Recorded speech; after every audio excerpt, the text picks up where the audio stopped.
Rosalynn as his equal partner in everything that he accomplished in his American life. And tonight, those at the Carter Center are remembering her in the same manner. 11 Alive's Karis Belger now continues our live coverage tonight from the Carter Center here in Atlanta, where many have been going to pay their respects this evening. Karis? Well, starting earlier in the afternoon, people began to come here to reflect on the former First Lady's legacy, some of them leaving tiny little rose bouquets at different points around the Carter Center campus. And when I spoke with people, they reflected on her lifetime of service and work in the White House and beyond. Less than an hour after learning of her passing, people began to wander the grounds of the Carter Center to reflect on the life of former First Lady Rosalynn Carter. And I think everyone in Georgia loved her without any exception. No one didn't love Mrs. Carter.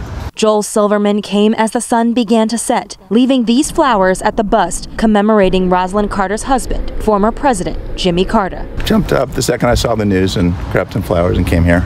I wish there was a Mrs. Carter bust to leave the flowers at. Barbara Kiska remembered Rosalynn Carter as her husband's fiercest supporter for 77 years and a force behind the causes they championed throughout their lives, including working for the less fortunate. The Carters' post-White House work with Habitat for Humanity helped build and repair nearly 4,500 homes since 1984. As a couple, they worked together, they worked with so many people, and they are just such a shining example of what political leadership should be. And as day turned to night, the few who were left remembered what they say was a life well lived.